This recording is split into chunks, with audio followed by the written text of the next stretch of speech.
So I've got my apron on, you know what that means. Joe's back to cook up something awesome. Joe, what do you have in store for us today? So today we're talking about the most popular breakfast item of all time, blueberry muffins. Wonderful. Right? It's a crowd pleaser. It's super insanely simple. There are a lot of recipes out there that make it extremely difficult. Forget all of them.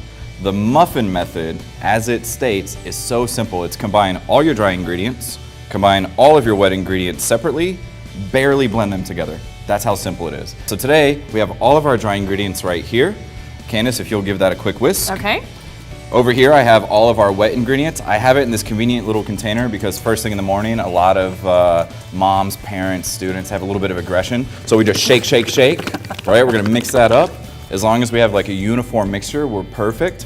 Now, these muffins today, I'm using yogurt, but it can be anything that's similar to yogurt. Sour cream, creme fraiche. If you really want to use cream cheese, you absolutely can. As long as it blends evenly in your liquid, it doesn't matter, right? Okay. So this is evenly whisked, this is evenly mixed, right? All we're gonna do, we're gonna pour all this right in there. Candace will switch to a spatula, and then she's gonna barely incorporate it. So we're just looking for kind of a folding motion, right? Perfect. Now, once we're about 70% mixed, right? It should still be very, very lumpy. We're gonna throw in our blueberries. So stop right there. Okay. You can see we've got a decent mixture, but it's not even close to incorporated. This is where we're gonna add our fresh berries and then continue just folding. Okay. So this looks fantastic. Give it just one more all the way around, and perfect.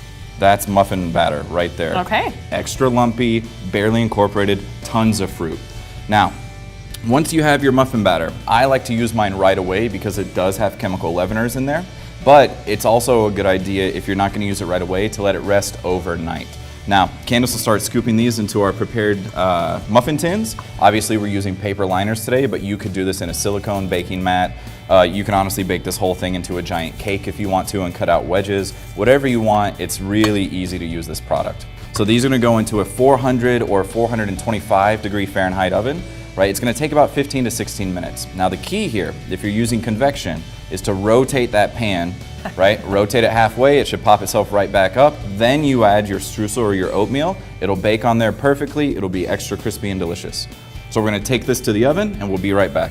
All right, so our muffins have come out of the oven, right? They've got a beautiful crest on there, golden brown, delicious. One of the things we always look for with a muffin is that golden brown, delicious color. If they come out only when they're golden, it's very likely that the center of the muffin is raw and it will collapse on itself. Okay. Now, we should leave them in the muffin pan, whether it's silicone or metal, for about 5 or 6 minutes. There's a lot of heat in there, the muffin's still cooking, right? It's completely firming up, that way it doesn't collapse on us. Then we can eat them from that state, really warm with a thick pat of butter and a beautiful cup of coffee, or we can put them on a cooling rack for about 10 minutes and then store them for later. Oh, good call. So Okay, as I'm gonna have to always, try one of these. the proof is in the tasting. That's right. They look great. Well, thank you. Very good. Thank you. Better than any mix I've ever made. Excellent.